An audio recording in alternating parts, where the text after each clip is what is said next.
सबको नमस्ते प्यारी भाइयों और मेरी प्यारी बहनों। मैं आप लोग का बीच एक ऐसा घटना रखने जा रहा हूँ और ये मेरी खुद की है। और सच्ची खुदा और सच्ची ईश्वर आखिर कौन है इस धरती पे, और मेरे जीवन में सच्ची ईश्वर कब आए और मेरे जीवन को कैसे बदल कर रख दिए। और मैं इस बात को, इस गवाही को इसलिए आपके साथ शेयर कर रहा हूँ कि आप सच्ची ईश्वर को और सच्ची खुदा को आप जान सकें कि सच्ची ईश्वर और सच्ची खुदावन कौन है। मेरे प्यारे भाइयों और मेरी प्यारी बहनों, मुझे लाइक और ये भीज से या इस कमेंट से मुझे कोई वास्ता नहीं है। मैं इसलिए शेयर कर रहा हूँ अपनी गवाही को कि आप सच्ची ईश्वर और सच्ची खुदा को आप समझ सकें और आप उन्हें जान सकें और उनके पीछे आप चल सकें, क्योंकि हम लोग एक समझे कि लास्ट स्टेज पर पहुंच चुके हैं। तो मैं चलो प्यारी भाइयों और मेरी प्यारी बहनों, मैं बगैर देर किए हुए मैं आज से मैं 30 साल पीछे जाना होगा। और आज मैं 30 साल पीछे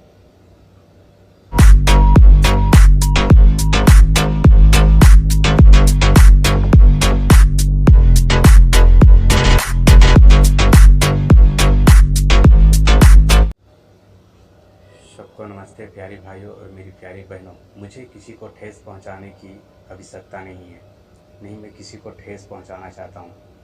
किसी भी धर्म को या किसी भी जाति का हो या कैसे भी, हर एक बोलेगा तो कोई भी सोलर सिस्टम में कोई भी जाति या कोई भी धर्म की हो तो मैं उन्हें गलत नहीं ठेस पहुंचाना चाहता और मैं उन्हें गलत नहीं कहना चाहता। मगर जो मेरी गवाही है इसमें जो बोलूँगा उससे मुझे माफ़ कर दीजिएगा। तो मैं आपको पूरा, आज मैं 35 साल का हूँ और 35 साल में मैं आज आपको मेरे साथ जो ईश्वर की गवाही है, मेरे ईश्वर अभी समझे कि 2018 में मारा था एंट्री मेरे जीवन में, 2018 में बदली हुआ है। मगर उससे पहले मेरी जीवन कितना अंधकार में था आज मैं बताना चाहता हूँ। जब भी मेरी उम्र 5 साल के था तभी मेरे साथ एक बहुत बड़ा घटना घटी है। हर 30 साल की इसलिए बता रहा हूँ रिकॉर्ड, और इसलिए बता रहा हूँ 30 साल की रिकॉर्ड की आपको ठोस और प्रूफ के साथ में बात करने जा रहा हूँ। और ये आप स्क्रीन पर देख सकते हो और आप जान सकते हो। और ये मेरी ठोस प्रूफ के साथ से भी डेट सर्टिफिकेट के साथ में जो 2018 में मौत हुई है। और मैं आपको इसलिए बता रहा हूँ कि आपकी आंखें खुल सके और आप सच्ची ईश्वर को देख सकें और सच्ची खुदावन को मान सकें और आपकी ज़िंदगी सही सलामत से गुजरे और सही सलामत से रहें आप।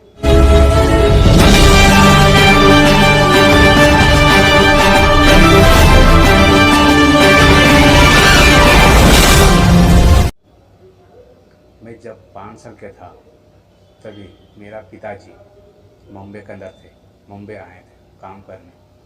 तभी मेरा पिताजी के तबीयत ख़राब हो जाता है अचानक। तबीयत ख़राब हो जाने के बाद मेरा पिताजी घर पे जाते हैं और मम्मी को बतलाते हैं कि मेरी तबीयत सही नहीं है, मैं बॉम्बे से वापस घर चला आया। और वो भी 1.5 साल के बाद जाते हैं। तो फिर पिताजी 1 दिन 2 दिन इसी 4-5 दिन रहा। और एक कहावत नहीं है, ये रियल सो बात है। कहते हैं कि किसी भूत ने यदि किसी इंसान को मारा या छुआ तो उसकी मृत्यु पक्का है। इसी तरह मेरे पिताजी के साथ हुआ।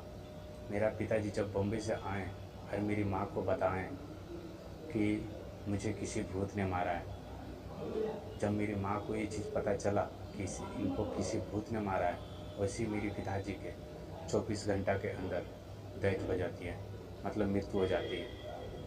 मृत्यु होने के बाद मेरे पिताजी जब उनकी 3 गुजरता है, 3 के बाद 3 में मेरी घर पे, मेरी गांव की कल्चर में 3 दिन रखा जाता है सत को, उनकी सत रखा जाता है 3 दिन अपने घर के अंदर से भी कोई चीज़ ढक के दिया वगैरह जला के वहाँ पर रखा जाता है उसको 3 दिन सत को रखने के बाद हमारी दादी उस रूम में चले जाती झाड़ू लगाने के लिए।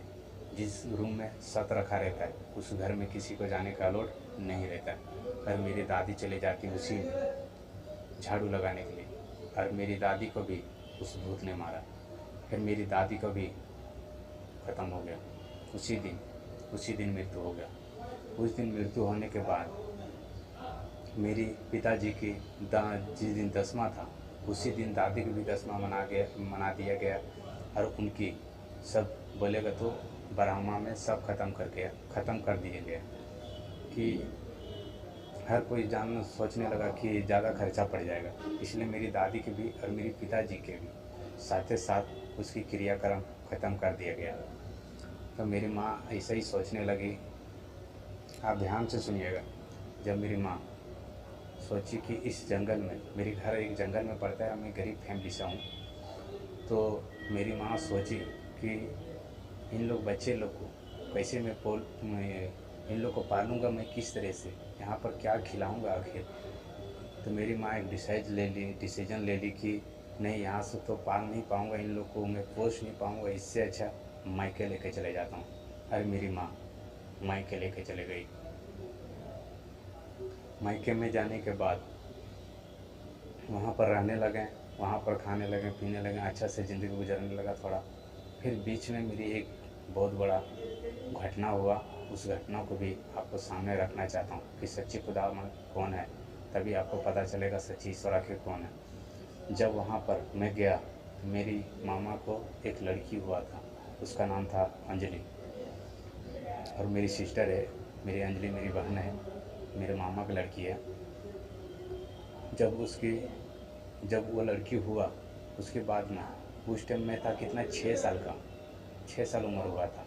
और जब मेरी बहन का 2 साल की उम्र हुआ, उस टाइम मेरी उम्र कितना हुआ, 8 साल के था मैं, और मेरी बहन का कितना, 2 साल की उम्र था। उस टाइम हम लोग एक नल पे गए थे पानी भरने के लिए, और किसी ने उसको ऐसी शरीर पे थोड़ा सा ठोका, ऐसा थोड़ा सा ठोकने के बाद वो लड़की घर पे आया। घर पे आने के बाद सीधे कहानी को ख़त्म। तो मुझे पता चला कि किसी डायन ने मारा उसको, और मैंने ठोकते हुए खुद देखा था कि उस लेडीज़ ने मारा था। उसी टाइम से मेरा ज़िंदगी चालू हो जाता है, मतलब स्टार्ट। आप पहले सुनते जाइए। जब उसको ऐसा होने के बाद, जब बहुत बड़ा तांत्रिक, ओझा, नाया और बड़ा बड़ा तांत्रिक सब आया, मेरा मामा जी आए थे ट्रैक्टर से काम करके। जब बुलाए, उसका नाम था रंधन ठाकुर, और जात का था ठाकुर। उसने बहुत बोलेगा तो ऐसा जादूगर और ऐसे तांत्रिक था कि मुर्दों को भी जिंदा कर देते थे। तो वो जादू तांत्रिक से आया मेरे घर पे। जब नानी के घर पे आया, मेरे घर पे, उसने झाड़ फूँक किया तो बोल दिया कि किसी डायन ने इसे हाथ लगाया था, इसलिए इसकी जान टूट गई। तब फिर उसने झाड़ फूँक किया, पूरा क्या क्या पढ़ा पता नहीं मुझे, उतना मेरे को उतना दिमाग में नहीं था कि इस जादू मंत्र क्या होता है, क्योंकि पूरा ज्ञान 5 साल से मेरे अंदर ज्ञान है, इसलिए 5 साल की उम्र की ज्ञान के बाद बता रहा हूँ आपको कि मेरे साथ क्या हुआ है घटना। जब उसको झाड़ा फूका, जब उसको सब चीज़ किया, तो वो लड़की उठ खड़ा हो गया और खेलने लगा। मैं भी सोचा अचानक कि ऐसे कैसे हो गया, सब अभी रोने लगा था, सब रो रहा था, तो इसका मृत्यु हो गया था, मर गया था, ये जिंदा कैसे हो गया लड़की। मैं बहुत सोचने लगा। मेरे अंदर ऐसे ख्याल आया एक चीज़ कि फिर उसको पूछा मैं, नाना जी लग रहा था, मैं बोला नाना जी से आप मुझे इस जादू सिखाएंगे क्या। तो उसने बोला कि नहीं बेटा, तुम पहले बड़ा हो जाओ, उसको बात सिखाएंगे। बोला ठीक है, बड़ा हो जाएंगे, उसको बात सिखाना। तो फिर मेरी शाम होने के बाद मैं अपनी माँ को पूछा मैं कि माँ से ये डायन लोग क्या करता है और कैसे जानता है इन लोग। तो मेरी माँ ने एक सवाल दिया, मुझसे सवाल किया कि नहीं बेटा, बहुत जादूगर वाला होता है इन लोग, जिसको चाहेगा तो कलेजा निकाल लेगा, आत्मा निकाल लेगा, और उसको मर जाएगा वो, और मृत्यु हो जाता है, और उसको शमशान घाट में दफनाने के बाद भी उसे निकाल लेता अपना शक्ति से। मैं बोला कि माँ से इन लोग को हराने के लिए मुझे क्या करना होगा। तो मेरी माँ ने एक सवाल खड़ा कर दिया मेरा बीच, बोला कि बेटा, जो तुम्हें इन लोग को हराने के लिए तुम्हें एक भक्त करना पड़ेगा, भक्ति करना पड़ेगा, भगवान को सेवा करना पड़ेगा और एक सेवक बनना होगा। मैं बोला कि कौन सा भगवान को सेवा करना पड़ेगा? बोला कि हर बहुत सारा सब मेले में जाने का, दशहरे में नवरात्रि में जाने का, जहाँ पूजा पाठ होता है मंदिर में जाने का, वहाँ से लेकर आने का, तुम भक्ति करने का, तो तुझे कुछ नहीं होगा। तो तुझे भक्ति करने के बाद तुम्हें कुछ नहीं होगा। तो मैं बोला कि माँ से ठीक है, पूजा करने से ऐसा कुछ नहीं होगा, तो मैं पूजा करूँगा। तो मेरा माँ बोला कि बहुत अच्छा बात है, तुम करेगा तो ला दूँगा मूर्ति।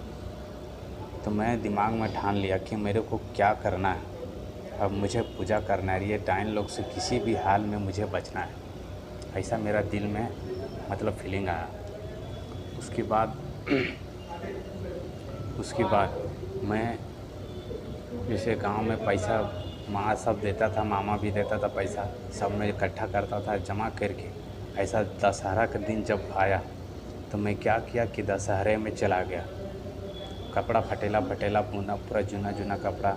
जिससे मैं गरीब फैमिली घर के था मैं, और अभी भी गरीब हूँ। तो जब मैं पूरा फटा कपड़ा पहन के जब उधर गया तो मैं बहुत सा ऐसा मूर्ति खरीद के लाया। मूर्ति नहीं मतलब तस्वीर, सब चित्र लेके खरीद के लेकर आया। शंकर भगवान का, विष्णु भगवान का, गणेश भगवान का, राम लक्ष्मण सीता जी, दुर्गा माँ, निरसमा भगवान निरसमा जी का, और बहुत सा ऐसा प्रकार के भगवान को मैं लेकर आया। यहाँ तक का भी अल्लाह ताला का भी जो मक्का मदीना में उनकी तस्वीर भी लेकर आया, बुद्ध भगवान का लेकर आया, साईं बाबा का लेकर आया, सबको लेकर आया और ला के घर में सजा दिया। और सजाने के बाद मैंने शपथ लिया। उस दिन फर्स्ट पूजा किया था, उसी दिन मैं शपथ लिया कि आज के बाद सब ये सब चिकन, मटन, मुर्गा, मछली, जितना नॉन वेज के आइटम हो, जैसे अंडा तक भी, पूरा नॉन वेज होना ही नहीं चाहिए उसके अंदर, पूरा नॉन वेज खाना बंद। और मैं अपने गले में रुद्राक्ष माला, हाथ में रुद्राक्ष माला, हर एक जगह पे मैं रुद्राक्ष पहन लिया। और उस दिन मैं शपथ लिया कि आज के बाद मैं सीधे भगवान की भक्ति ही करूँगा। और मैं पूजा अर्चना करते रहा। कितना उम्र तक किया मैंने? 22 साल तक। मतलब जब तक उम्र मेरी 22 साल की नहीं हुआ तब तक मैं पूजा अर्चना करते रहा। और ये मेरा 2012 की बात है। उस टाइम मेरी 22 साल फिक्स हो गया था। मतलब 2012 तक फिक्स पूजा करते रहा मैं। और मैं 2012 तक मैं एकदम पूरा बिल्कुल पूजा करते रहा। और कैसे किया? 2012 तक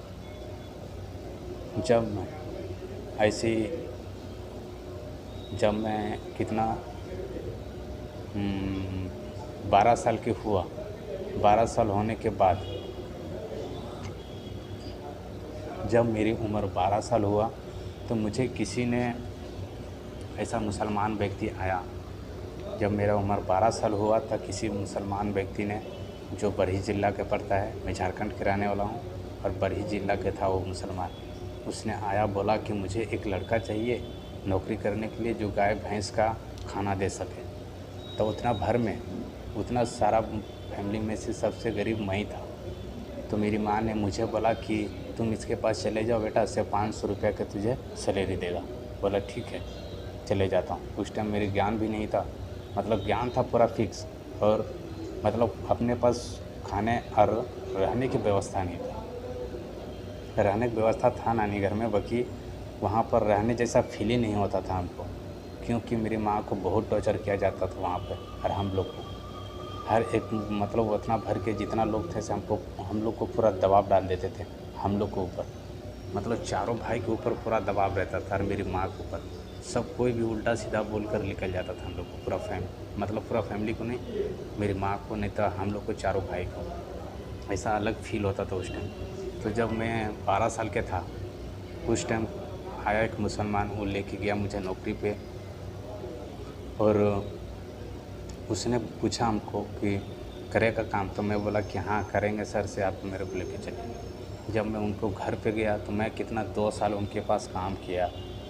2 साल करने के बाद मेरी जब उम्र वहाँ पर 13 साल हुआ तो उस टाइम क्या किया कि सब लड़का लोग जो था, मुसलमान लड़का लोग, तो उन लोग साथ में मेरा दोस्ती हो गया और पहचान हो गया।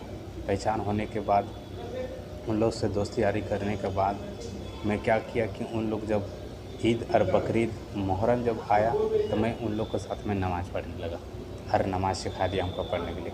मैं झूठ नहीं बोलूँगा क्योंकि मैं नमाज़ पढ़ा हूँ और मुझे नमाज़ पढ़ने आता है।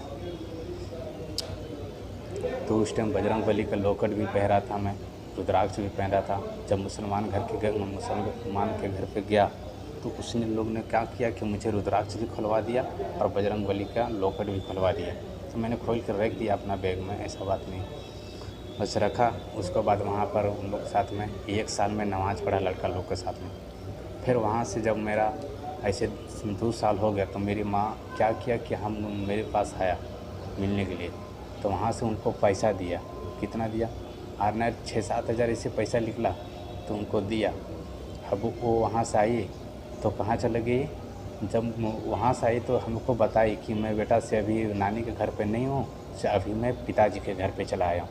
मतलब तुम्हारी पिताजी के घर पे चला आया हूँ, मतलब अपना गांव चले गए हैं हम लोग। मैं बोला ठीक है माँ, से मैं 2-4 महीने के बाद आता हूँ, तब तक तुम जाओ और घर बना के रखना। तो ऐसे ही 6-7-8 हज़ार पैसा निकला था उस टाइम। तो जो गया मेरी माँ, तो मेरी माँ जाने के बाद वहाँ पर घर बना के रखा था, एक मिट्टी के घर। मैं ये डिस्प्ले पे आप देख सकते हैं।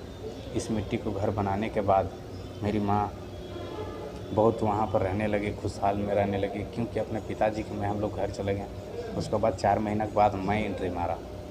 एंट्री मारने के बाद पूरा मैं फिर वापस किया जहाँ मंदिर है मेरी झारखंड के अंदर, जो माँ भद्रकाली करके नाम है, आप सर्च मारिए गूगल पर तो आ जाएगा। जब उस मंदिर में गया, बहुत सारा फिर से वापस तस्वीर खरीद के लगाया भगवान की और पूजा अर्चना चालू कर दिया। मैं नमाज़ पढ़ना फिर से छोड़ दिया। जब पूजा अर्चना चालू कर दिया उसके बाद वहाँ पर जब मैं पूजा करने लगा तो मेरे साथ में एक बहुत बड़ा घटना घटा। जब पूजा चालू किया उस घर में सब अंदर ये नारियल बिरिया सब चढ़ाया मैंने। उसके बाद तो जब पूजा करने गया तो उस टाइम लगा मुझे कि मेरे पीछे से कोई गुजरा है, ऐसा फील हुआ। तो मैं अपने माँ को जाकर डांटा। मैं बोला कि माँ साहब, फर्स्ट टाइम मैं पूजा करने जा रहा हूँ इस घर के अंदर, तो मेरे पीछे कौन था? तुम लोग क्यों गया था? जब जान रहे को पुजारी है, वो पूजा करता है, बजरंगबली का भक्त है, तो तुम लोग को इतना दिमाग तो होना चाहिए। मैं अपना माँ को बहुत डांटा तो बोला नहीं बेटा से मैं नहीं गया। मैं बोला अच्छा ठीक है, ऐसा कोई बात नहीं। पूजा वगैरह किया मैंने। उसके बाद रात हुआ, खाना हम लोग खाएँ और आराम से सो गए। इसलिए बता रहा हूँ भाई लोग अपनी और मेरी प्यारी बहनों लोग, कि आप लोग जान सकें कि सच्ची ईश्वर आखिर खुदा कौन है। इसलिए मैं पूरा आपको डिटेल से बता रहा हूँ कि आप डिटेल को समझिए कि सच्ची ईश्वर कभी एंट्री मारता है मेरी ज़िंदगी में। जब हम लोग सो गए, जब सोने के बाद में मेरी माँ बोला कि अरे बेटा से अभी 1-1.5 महीने से मैं बहुत परेशान हूँ। मैं बोला क्या परेशानी से बताओ हमको। ऐसे सो कर हम लोग एक बिस्तर पे सोए थे, नीचे चट्टे डाल के और बिछौना वगैरह लगा के एक ही चट्टे पर सोए थे। उस टाइम बहुत गरीबी हालत था मेरा पिताजी भी नहीं था जो हम लोग को ज़िंदगी अच्छा रहता, क्योंकि पिताजी चला गया तो हम लोग अनाथ हो गए थे। अनाथ होने के बाद में हम लोग को वैसा ही ज़िंदगी कटा। अभी वैसा हाल नहीं है मेरा। आप सुनते जाइए, उसको बाद पता चलेगा आपको। जब हम लोग सोए थे तो मेरा माँ बोला कि बेटा से छत के ऊपर किसी ने कोई तो घूरता है। मैं बोला अच्छा ठीक है, टेंशन मत लो, मैं हूँ। उस टाइम मेरा भाई बड़ा वाला और एक छोटा वाला और एक मैं, हम लोग 3 ही भाई था। अरे एक भाई था सो दूसरी जगह काम करने चला गया था होटल लाइन में। उसके बाद जो मेरे से छोटा वो होटल लाइन में चला गया था काम करने। उसके बाद हम लोग सो गए, हम लोग को नींद आ गया तो सो गए। तो छत पे जब घूरने लगा तो मेरा माँ उठाया। मेरा माँ उठाने के बाद बोला कि देखो छत पे कोई घूर रहा है। जब मैं सुना तो मैं बोला सच में यकीन हो गया मुझे कि छत पर कोई घूमता है, छत पर कोई घूरता है। तो फिर मैं बाहर निकल के दौड़ के एकदम पूरा दरवाज़ा धड़ाम से खोला मैं, और बाहर निकल गया और टॉर्च मार के देखा तो वहाँ पर कोई नहीं छत के ऊपर, मतलब जो घर के ऊपर था सो वहाँ पर कोई नहीं। मैं बोला ऐसा कौन घूमता है घर पे यार, मुझे तो डर ढूक गया और टेंशन ढूक गया कि घर पे ऐसे आखिर कौन घूमता है, क्या बात है इस घर के अंदर। तो मैं बोला अच्छा रुक, मैं अब फिर से आपस देखता हूँ। जब मैं फिर से आपस सोया और फिर से जब ऐसा होने लगा तो फिर मैं और मेरे बड़ा भाई हम लोग पूरा घर को गोल गोल दौड़ कर देखा कि घर के बाहर कौन घूमता है। और छत पर मैं टॉर्च मारा तो फिर भी नहीं दिखाई दिया। मेरे पीछे था घर का, मेरा भाई आगे था घर के, और ऊपर टॉर्च मार के देखा और गोल गोल पूरा घर को चारों बगल घूम के देखा तो कोई दिखाई नहीं दिया, क्योंकि पता नहीं तो वो शैतान था। जब हम लोग फिर सोचें, विचार दिल में कहें माँ को कि नहीं से हम लोग को जादू ओझा वाला के पास जाना चाहिए। जब हम लोग जादू ओझे वाला के पास गए तो जादू ओझा वाला जो बोला से हम लोग को तो दिमाग ही सूख गया पूरा। मैं बोला अभी तो घर बनाया है, ऐसे 3-4 महीना हुआ है, 4 महीना 5 महीना, और आप बोल रहे हैं उसके अंदर भूत है। ये तो मुझे सस्पिशन में डाल दिया। बोला कि हाँ उसके अंदर भूत है, आपके घर के अंदर भूत प्रवेश किया। मैं बोला कैसे हुआ ऐसा? तो बोलता है कि नहीं से आपकी घर जो है ना वो जहाँ समात जलता है ना उस जगह पे बना दिया है आप लोग, उसका बाजू में बनाया। और वो जो जहाँ समात जलता है उसका बाजू में एक पेड़ है। तो मैंने भरोसा कर लिया कि जब आपका घर के बाजू में एक पेड़ है वहाँ पर समात जलता है, उसका बाजू में आपका घर है। मैं बोला हाँ, कि हाँ उस पौधे में ही भूत है और वो भूत वहीं पर रहता है और आप उधर बाजू में बना दिए हैं घर, इसलिए आपके घर पे वो परेशानी करता है। मैं बोला कि बाबा से ऐसा कुछ प्रॉब्लम तो नहीं होगा ना? बोला कि नहीं होगा, बाकी आपको उसको छेड़ना नहीं होगा, और यदि छेड़ दिए आप उसको यदि कोई चीज़ में तो आप लोग को हम छोड़ेगा नहीं किसी भी हाल में। मैं बोला अच्छा ठीक है। जब मैं ऐसा छोड़ दिया तो हम लोग क्या किए कि ऐसा गर्मी का टाइम आया था तो हम लोग एक फल गिरता है उसको बोलते हैं महुआ। हमारी मतलब कल्चर में हमारी गांव तक मतलब हमारी गांव के सिस्टम में उसे महुआ बोलते हैं, उससे शराब बनता है। तो हम लोग उसको चुनने के लिए गए थे पौधे के नीचे। जब हम लोग वहाँ पर गए तो मेरा भाई गर्मी बर्दाश्त कर पाया नहीं, धूप उस टाइम बहुत लगता है, तब मेरा भाई चला आया पहले। जब मेरा भाई आने के बाद मेरा भाई देखता है कि घर के अंदर कोई सोएला है और ताला लगा हुआ है बाहर से और सिटकुनी भी लगा हुआ है। तो देखा कि घर के अंदर सोया हुआ। अब भाई मेरा दरवाज़ा खोला और सीधे बाहर चला गया चिल्लाते हुए और बाहर में बैठा। जब हम लोग आए तो मैं अपना भाई को पूछा कि क्या हुआ रे भाई, बहुत इधर टेंशन में बैठे हो क्या, मत घर क्यों नहीं गया और खाना क्यों नहीं खाया? तो भाई बोला कि नहीं से मुझे नाम लेके बोला कि भाई से देखो ना घर के अंदर कोई सोएला था। मैं बोला पागल उगल हो गया कि ताला मार के गए थे हम लोग, कैसे सोया रहेगा उसके अंदर से बताओ? अपना भाई को डांटने लगा कि नहीं कोई सोया था घर के अंदर, मैं देखा अपने आप से। मैं बोला अच्छा ठीक है। जब मैं वो भाई को बात को भरोसा कर लिया कि मैं जब छत पे देखा घूमते हुए तो वो लग शैतान ही होगा। मैं बोला अच्छा ठीक है, उन लोग को बताया नहीं। दूसरा दिन जब हम लोग गए फिर चापा चुनने तो मैं क्या किया कि माँ को बोला कि माँ से मैं आता हूँ पानी पीकर। अब वहाँ से मैं निकला और डायरेक्ट आ गया चाबी लेके घर कि मुझे चेक करना है कि घर के अंदर है कि नहीं। अब जैसे मैं घर को दरवाज़ा खोला और सच में मैं अपनी आँखों से उस शैतान को देखा। अब मेरी रोंगटे ही खड़ा हो गया। अब मैं दरवाज़ा भी बंद नहीं किया, सीधे घर जहाँ माँ और मेरे भाई था वहाँ पर चला गया। तो मैं माँ को जाकर लेच के बताया कैसे ऐसे प्रॉब्लम है। मेरी माँ मुझे डांटने लगा कि अकेले क्यों गया था घर पे। उस टाइम फिर मैं जो जादू टोने वाला के पास जाना स्टार्ट किया तो जादू टोने वाला पास जाते जाते जाते बोलेगा तो जो हम लोग आगे बढ़े थे, जो थोड़ा सा पैसा लोग हुए थे, सो उन लोग पूरा भिखारी बना दिया। जब तक मेरा 3 आदमी मर नहीं गया तब तक उन लोग लूटते रहा हमको। जब जब गए हम लोग जादू टोने वाले के पास तो उन्होंने बोल दिया कि उसको निकालेंगे तो 5000 पैसा लेंगे।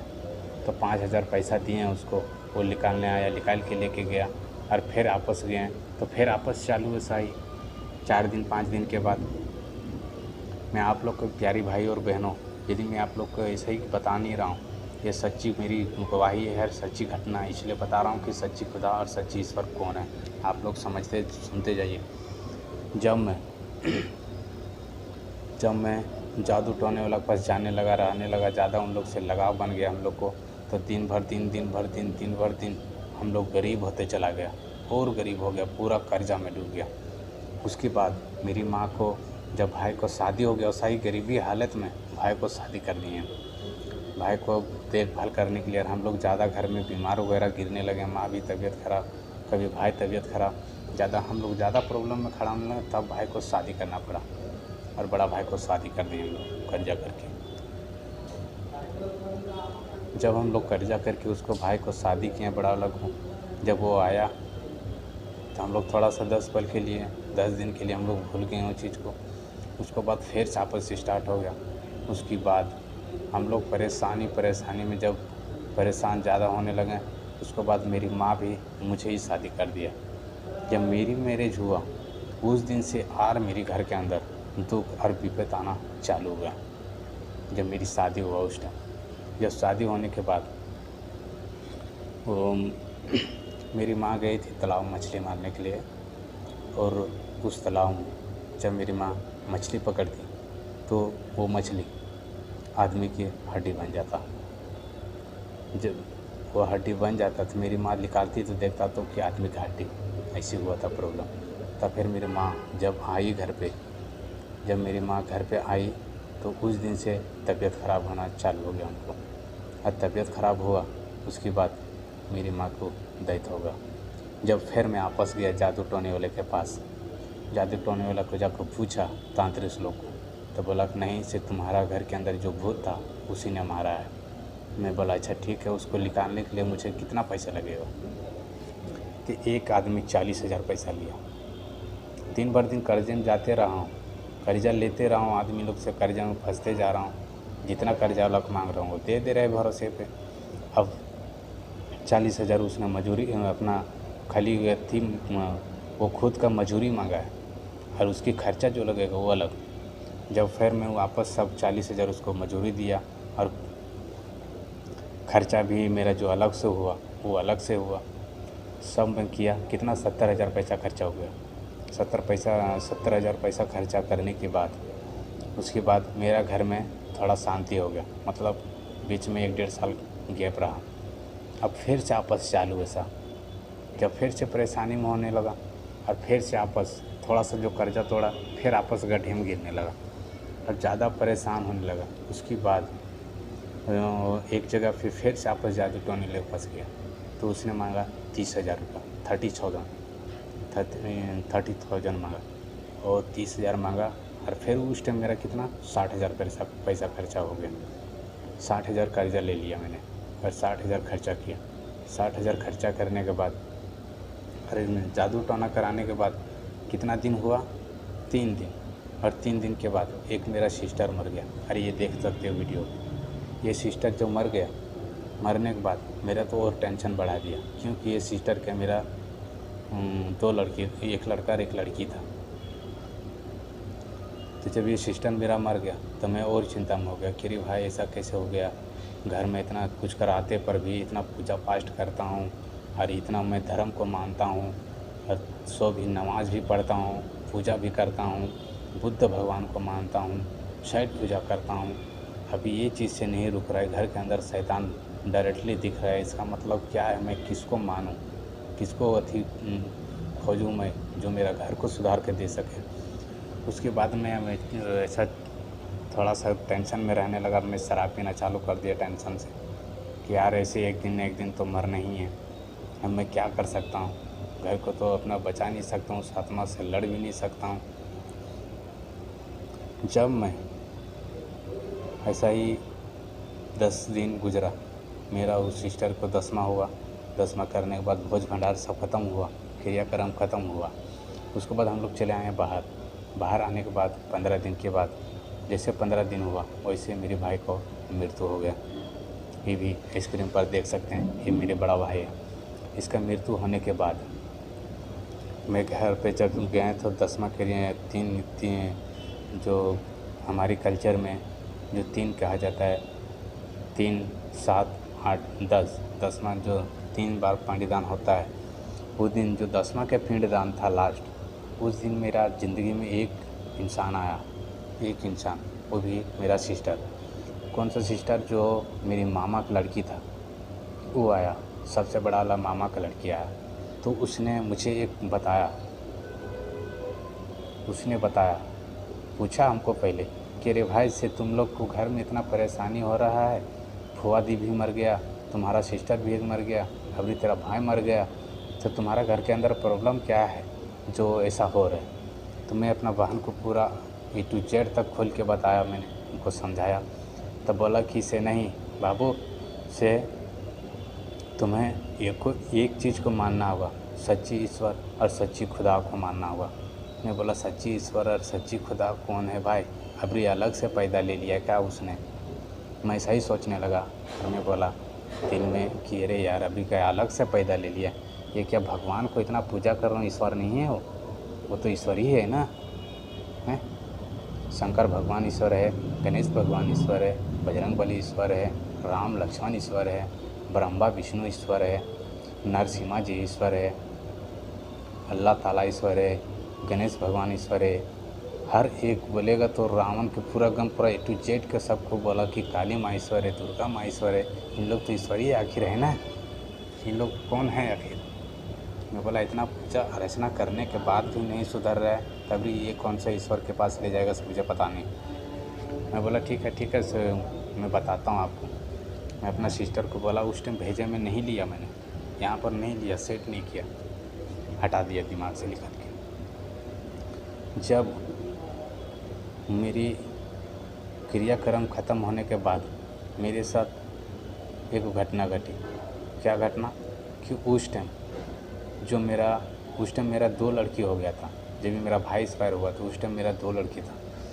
जब 2 लड़की होने के बाद तो मेरी जो दूसरी छोटी वाली लड़की था सो उसका मुँह था सो ऐसे टेढ़ा हो गया, पूरा ऐसे भाग गया। और ये गर्दन था, ये मुंह घूर के पूरा इधर आ गया, पूरा पीछे हो गया अचानक। आपको भरोसा नहीं हुआ क्योंकि मैंने अपने आँखों से देखा है, मैं सब चीज़ करवाया है। मैं इसलिए आपके पास गवाही शेयर कर रहा हूँ कि आप सच्चे ईश्वर को जान सकें। जब उसकी मुंह ऐसा टेढ़ा हो गया, उसके बाद जब हम लोग जादू टोने वाले के पास गए, उसे झरवाएँ और जादू टोना करवाएँ, तब फिर उसका मुंह ठीक हो गया। जब ठीक हो गया तो उस दिन हम लोग आ रहे थे जहाँ जादू टोना करवा के, तो एक मार्केट लगता है, उस मार्केट में ही से हम लोग पार हो रहे थे। तो मेरा उस दिन भी मेरा सिस्टर भी आता है और मुझसे मिला मेरा सिस्टर, और उसने पूछा भी कि भाई से क्या प्रॉब्लम है, से ऐसा क्या कारण है जो तुम लोग किधर से आ रहा है?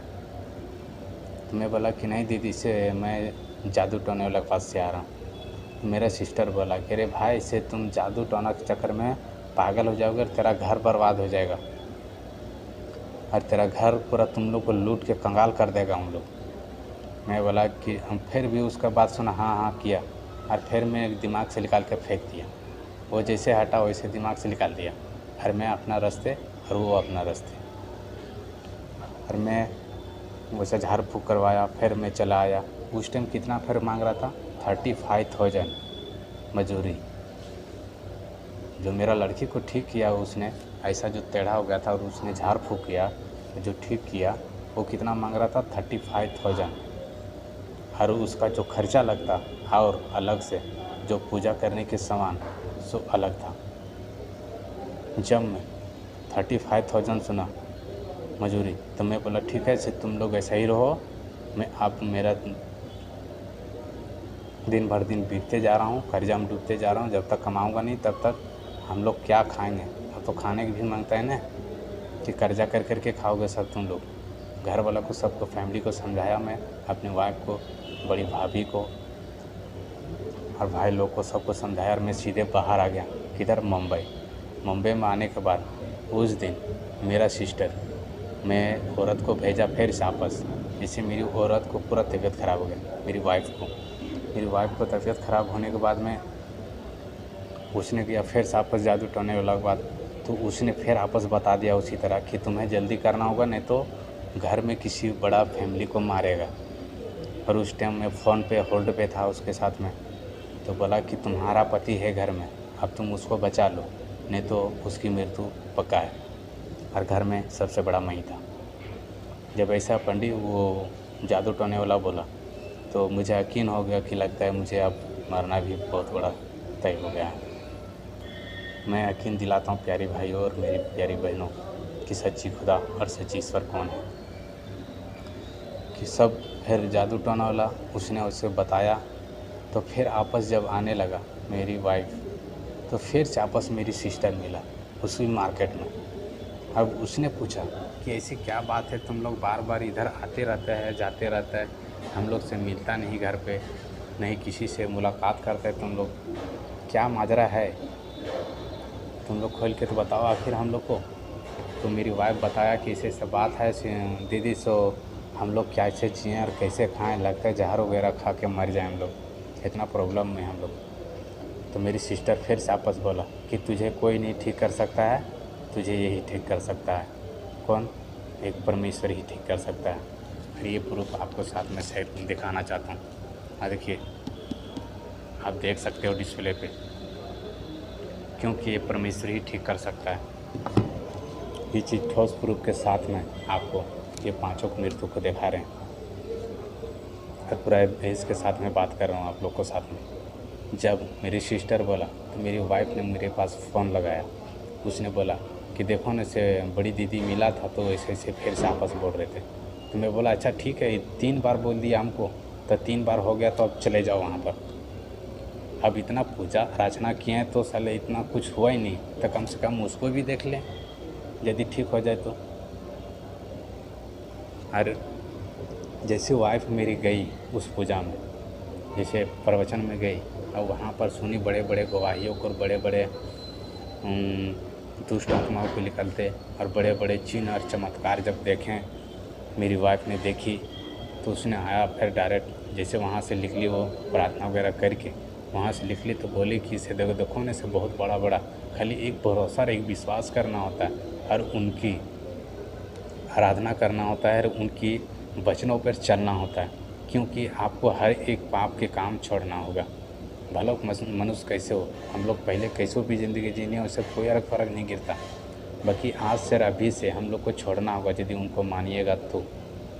मैं बोला अरे भाई, मैं पुजारी हूँ, मैं आज तक किसी लड़की को नहीं तो किसी लड़का को नहीं तो किसी माँ बहन को किसी को सताया नहीं मैंने, नहीं कभी किसी अनजान लड़के को छुआ ही मैंने अभी आज तक, कभी किसी को गलत बात कहा भी नहीं। तो मैं कैसे गलत कर सकता हूँ। मैं जानता हूँ कि उस टाइम मेरा नादानी था, मैं समझता नहीं था कि मैं धर्मी हूँ कि क्या हूँ से, क्योंकि फिर भी बोला मैं कि मैं इतना बड़ा धर्म के काम करता हूँ तो मैं गलत कैसे रहूँगा। हर सच्ची ईश्वर यदि है वो, तो मेरे घर को सुधार दे। मैं उनसे यही दुआ करता हूँ। मैं उनकी बेटा और बेटियाँ बनने के लिए तैयार हूँ। मेरी घर जो जिस घर में भूत रहता था, जिस घर में शैतान रहता था, उस घर में मेरी वाइफ गई। मैं बोला तुम फ़ोन चालू रखना, मैं फ़ोन लाइन पर ही रहूँगा। अब उस घर में मेरी वाइफ गई, वहाँ पर जाके प्रार्थना की घर के अंदर। मैं बोलता हूँ प्यारी भाइयों बहनों, कहते हैं ना कि सच्ची ईश्वर और सच्ची खुदा रहेगा, तो जैसे सच्ची ईश्वर जो आपको अभी दिखाया मैं प्रवचन को, एक अचानक ऐसा धम्म करके बोलेगा तो घर के अंदर एंट्री मारते हैं कि मेरी घर को रोशनी से भर देते हैं। मैं सच्चे भरोसे और एक विश्वास के साथ कह रहा हूँ, मेरी घर को अंदर समझिए कि एक रोशनी पैदा हो जाता है। उस दिन से एकदम पूरा सब कहानी खेल ख़त्म। कोई ऐसा नहीं लग रहा था कि मेरे घर में कौन मरा है, कौन दुष्ट आत्माएं नहीं है, सब ख़त्म, सब बाहर निकल गया एक प्रार्थना करने को। और उस टाइम में एक बात मेरी बताना भूल गया, उस टाइम मेरे शरीर में एक प्रॉब्लम था। क्या प्रॉब्लम था कि मैं सच बता दे रहा हूँ प्यारे भाई और मेरी प्यारी बहनों, मैं आपसे छुपाऊंगा नहीं, क्योंकि आप मेरी बहन लोग हैं और अपनी भाई लोग हैं। जब तक अपनी पूरा डिक्लियर ना करूँ तो मेरी पेट का जो और मेरा दिल का जो तमन्ना है वो शांति नहीं होगा। आपको सच ईश्वर को पास ही ला जाना मत मुझे। मेरी रूल से ये चीज़ की मैं सच ईश्वर की आपके पास शेयर करूं। उस टाइम मेरे अंदर एक प्रॉब्लम था, बीमारी हो गया था मेरे अंदर। जो मेरा टॉयलेट करने की रास्ता था, उसमें मेरी टॉयलेट से ज़्यादा मेरा ब्लड बाहर आता था। मतलब जिसे बवासीर बोलते हैं, इतना ब्लड गिरता था कि मैं नहीं खाता था, नहीं बाथरूम जाने के दिल करता था, मेरे बहुत डर लगता था। उस टाइम बहुत मैं डर गया था। उस टाइम मैं प्रवचन में बोलेगा तो परमेश्वर को नहीं पूजा कर रहा था मैं, नहीं उनको आराधना कर रहा था मैं। जब मेरी वाइफ गई, जब विश्वास और भरोसा के साथ मैं जिससे प्रार्थना की, वैसे ठीक हो गया घर। बाकी रह गया था सिर्फ वहाँ पर मैं, यहाँ पर कि मैं सिर्फ ठीक नहीं हुआ था। तो मेरी वाइफ ने बोला कि आप प्रार्थना करो और आप ईश्वर से दुआ करो, आप ठीक हो जाओगे। तब मेरा मन में ऐसा ख्याल आया कि अब मैं क्या प्रार्थना करूँगा, क्या बोलूँगा। और सीधे मैं एक ही चीज़ कहा, स्वर्ग में अपनी नज़र उठाया मैं बोला, हे ईश्वर, मुझे ज्ञान दे और बुद्धि दे कि जो मैं आपसे दुआ कर सकूं। हाँ, आज मैं किसी के पास, आज मेरे पास देखिए प्रवचन है ईश्वर की, मेरी पिता की, मेरी परमेश्वर की वचन है। मैं इस पिता को मैं बोल रहा हूँ कि पिता के सामने बोल रहा हूँ, पिता मेरे साथ में खड़ा है, इसलिए बात कर रहा हूँ क्योंकि पिता मेरे साथ है। मैं झूठ नहीं बोल सकता। मैं पिता से इतना ही कहा कि मुझे ज्ञान दो और बुद्धि दो। अभी तक मैंने किसी चर्च में नहीं गया, इन्हें किसी फादरी के पास गया है, सिर्फ एक बार गया है। मैं छोटा सा प्रवचन में जाके, जब मैं अपना घर पे प्रवचन चालू किया तभी मैं गया दूसरे के पास। जब मैं स्वर्ग में उठा के अपनी नज़र और प्रार्थना की, मैं बोला, है ईश्वर, सच्ची खुदा, मेरी सच्ची प्रभु, आप यदि है तो मुझे इस बीमारी से और इस दुखों से मुझे चंगा कर दे, मुझे परेशानी से मुझे बाहर निकालें। मैं कहना चाहता हूँ प्यारी और प्यारे भाइयों और मेरी प्यारी बहनों, मुझे इतना बोलने के देरी नहीं हुआ, सवेरे होते ही बंद।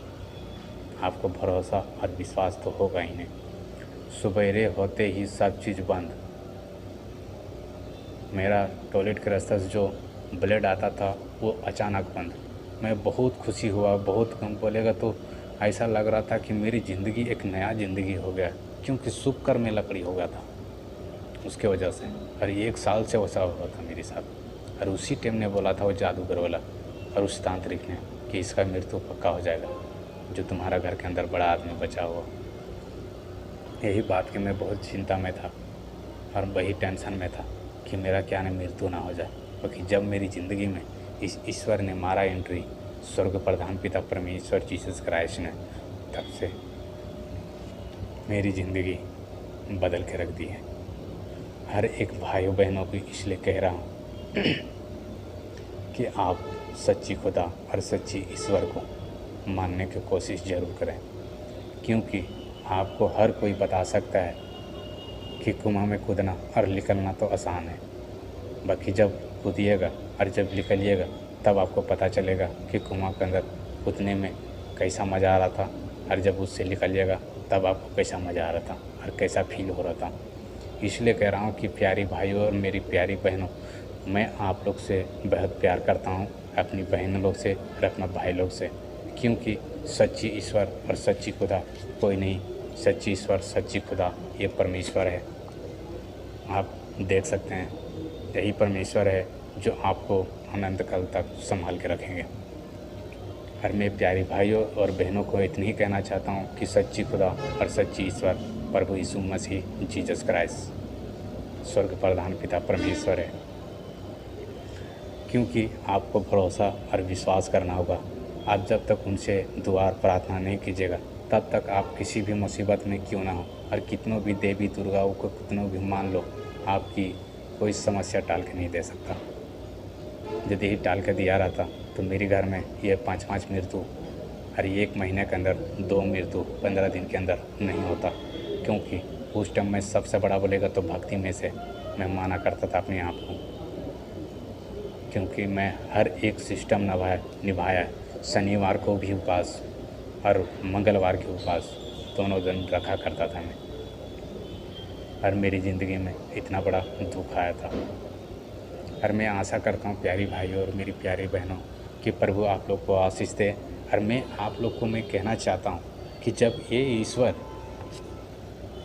ये परमेश्वर जब हमारे जीवन में एंट्री जब मारा है, जैसे हमारे जीवन में जब से खुशी हो गया है तब से मेरे जीवन में क्या बदलाव आ गया है, और कितना बड़ा बड़ा चिन्ह और चमत्कार हुआ है, और मैं कितना बड़ा बड़ा काम किया हूँ ये इस पिता के द्वारे, ये परमेश्वर द्वारे, ये जीसस क्राइस्ट के द्वारे।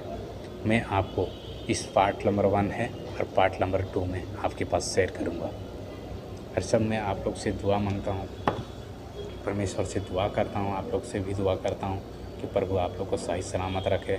और मैं आप लोग से निवेदन करता हूँ कि प्यारी भाई और मेरी प्यारी बहनों, मैं सही तरीके से बोलेगा तो अपनी दुख और अपनी दर्द में शेयर किया हूँ, और सच्ची खुदा को आपके पास रास्ता दिखाया। इसलिए लाइक करना और सब्सक्राइब करना ना भूलिएगा मेरी प्यारी भाई और बहनों।